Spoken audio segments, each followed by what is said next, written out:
are made of plastic. It's a fascinating array of emails that have come into Bradshaw and Bryan inbox, booth at KFAN.com. We're going to try to get to many of them because they help us reintroduce a number of subjects that have already been established on today's program. Randy Kay is scheduled to join in about a half hour. CNN AC 360 and, of course, Channel 4 alumnus as well, who's joined us many times over the years. Emailer Matt, despite what some people may think, Butler is a young 27 to 28 years old. He has fewer mileage, less mileage on his body compared to 25-year-olds Kyrie Irving, Tristan Thompson, Kawhi Leonard, among others. He's played fewer total minutes than all of those players who were all taken in the same 2011 draft. Of course, Butler's first year, he played very, very little as part of the point. Since Butler spent 4 years in college, he doesn't have the wear and tear on his body some of the one-and-done players have. Matthew writes, Beverly equals championship. I repeat, Beverly equals championship. End of story. Had no idea it was a possibility before B2B. Well, as we were reminded in our last segment, Beverly, the only chance he's going to be available at all is if Chris Paul goes to Houston, which is no guarantee, although there seems to be growing belief that he's not going to stay with the Clippers, right? So then it's a question of allegedly the Spurs are interested, right? And allegedly the Houston, so you got at least two Texas teams that are interested. Which way that goes, I don't have any idea. Mike writes, keep Rubio, build the bench. In addition, here's the other one. Frank writes, on Lowry, reminds me of Terrell Brandon, and it terrifies me. It's a bad analogy, I would argue, Frank, because whatever Lowry is, he's not. The rap on Lowry has been a maddening postseason inconsistency. But the first word that is usually used with his name is tough. He is a tough, physical player. That's not anything that Terrell Brandon was ever accused of. And Brandon was a very efficient, good NBA player, but he was not a guy who was all that interested in sacrificing his body. Lowry most assuredly does that. Very different style of play, very, very different kind of play. My concern on Lowry would be age to the degree that the notion that you're going for the title this year is just preposterous to me. Preposterous. I could live with moving up the timetable, but it's insane. And are you going to? So how many years out are you going to invest on Lowry, who I think is 31 or 32? We can look that up. I think Krasinski said 31. And would command, like you said, an awful lot of money for a while. Massive money when you're already doing. You got part of allegedly what you did in removing Levine was you took away the necessity of having to adjust his contract pretty soon. To concentrate on what's already a sure amount of money for at least the next 2 years in Butler, and not a bad amount of money in the context of what he has accomplished already, his pedigree, and the current terms of the collective bargaining agreement. Because that deal is almost like it's almost like an old agreement. And in addition, you're going to obviously have to pay Wiggins. And you're obviously going to have to pay Karl Anthony Towns next year. I think you can pay Wiggins as soon as this year, later this summer. So, yeah, you're running out of money. 31, by the way. Rubio, if Beverly ends up being your point guard, you actually would have more money to deal with the bench. If you want to view Beverly as a starter, and I don't know that I would, although he's very highly regarded defensively, there's no question, and he is a tough guy certainly in the Tibbs mode. You'd actually have more, because I think Beverly, we said made like $6 or $7 million. He would make actually this year 5.5, okay, and then the following year 5. So there you have it. And so there, unless there'd be the desire that he'd demand more money as a starter, and you'd have to give it to him, you'd actually have more money to play with on the bench as well. And what was the other one?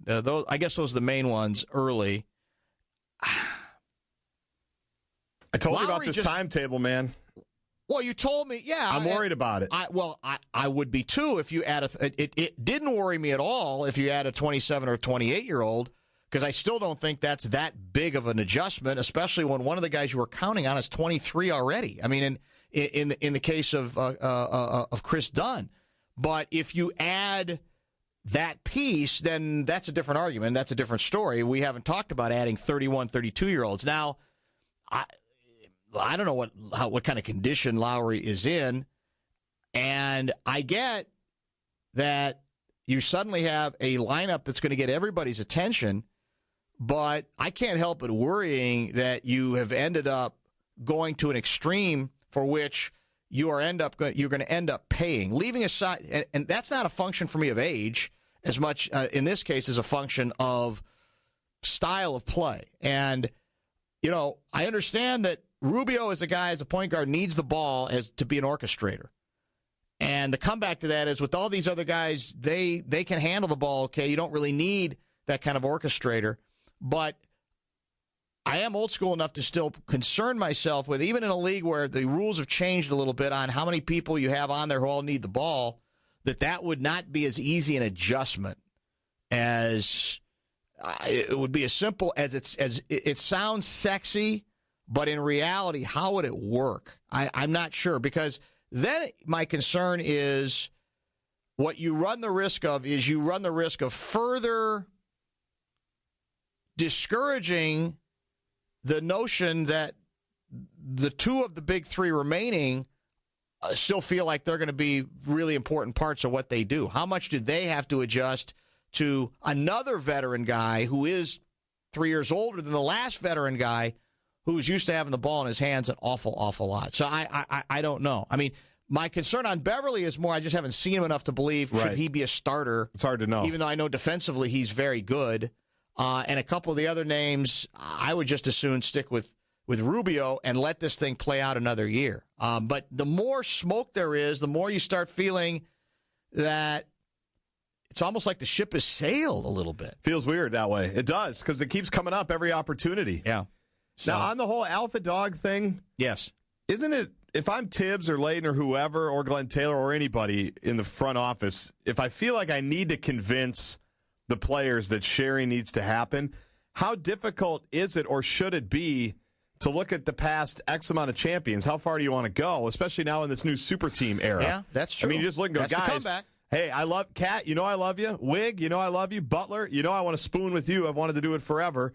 But take a look at the teams we have to go compete against. They get there because of X, Y, and Z. As good as those guys are. And each of them could average 30. Easily. But they don't, because they figured out that you got to share the ball. That's with Cleveland too. I mean, look at LeBron. That's true. The greatest player of this generation has gone a couple of different places to find help. Where, I mean, it was Dwayne Wade's team in Miami. Yes. And he went down there and they had to figure that whole thing out. So I think this alpha dog thing, it shouldn't be that hard to solve, in all honesty. It shouldn't be, if you have reasonable people on your team. And I would like to believe that, even though I know Towns is not a guy who plays exclusively inside, that the advantage you have of, if you want to say those are the two alphas, which is what I guess the basketball purists are suggesting, I like to think it's old school enough that shouldn't be that difficult, given one guy plays on the perimeter a lot more than the other guy, and that should make it a very natural transition. And I think what the hoops guys are saying is that Wiggins,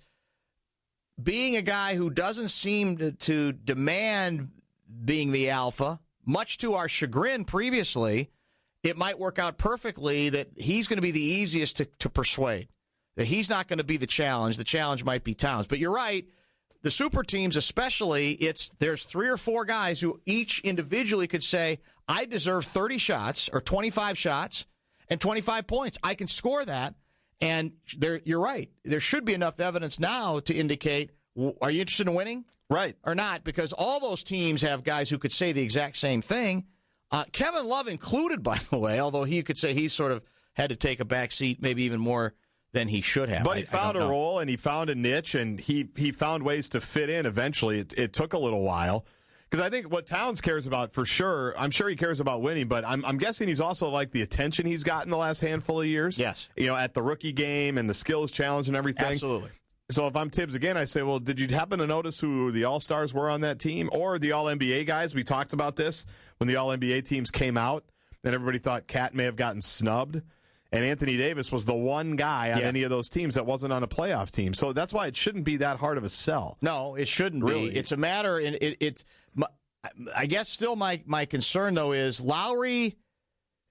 It shouldn't be, but Lowry is used to being one of the two men in Toronto for a long time. It's the backcourt, right? It's him and DeRozan. I mean, they've been able to dominate everything, and even if it shouldn't be easy, is it going to be easier to convince people of that who haven't gotten really accustomed to being the guy? And Lowry's been accustomed. Now, he hasn't led anywhere, so maybe it'd be easier for him to say, "Yeah, all right, let's try it this other way." If I'm interested in it more than anything than winning it, I still don't think Rubio should be out of this equation as easily dismissed as it's starting to appear that he's being. Now, Krasinski, I think, believes that there's a split or maybe a conflict where the people in charge are of two minds in this regard, and that no decisions has yet been made, and they're not going to move on Rubio unless they're convinced that what they're getting is actually an improvement. And I hope that's true. I hope they keep their heads about that and don't make this too much about anybody but Rubio, because I do think that part would be a mistake. Emailer Blake, the T defense on Floyd is total BS. Why are people still pretending his excuse is a valid one? Well, my guess is more people might be willing to accept it as an excuse because it certainly appears as if the judge is accepting it. Now, I don't know if the judge is we're going to eventually find out that the judge spoke on this issue. Yeah. To explain, I believe, his ruling. I think it's a man. And we'll get some clarity. But maybe those were the terms of his house arrest, though. Like, if you violate your house arrest, maybe it was predetermined. I don't think it, but I thought the predetermination was much, like AP guy said, was much harsher if he violated the terms. I thought. Now, you may end up being proven right, but I thought the whole point of letting him out early was we're going to nail your ass if you violate those terms. Because otherwise, to be perfectly frank, what's the point of all this hubbub? I mean, what was lost here? Well, you know what? And it's true, because the city prosecutor, I'm just reading Brian Murphy's latest story. City prosecutor Karen Close told the Pioneer Press before the hearing, it appears he's in violation and should be ordered to serve the rest of his jail time. The deal he made really gave him special considerations by letting him transfer out of state to continue his career. Special considerations were given to him, and now this. We think he should be held accountable. Yeah, so I don't know what the number was. Look, I'm not a great kombucha mind. You're trying to become one. I have no it doesn't pass the smell test to me. I bet Randy Kay is. We'll find out from her. That's a good point. That's a good idea. It sounds preposterous to me, to be frank, but work is different when you're working from home. Sweatpants 24/7, 0-hour commutes, conference calls with kids. But with endless communication platforms, we still haven't figured out the whole work thing. Glip is a new type of meetings platform that makes working from home a little less work.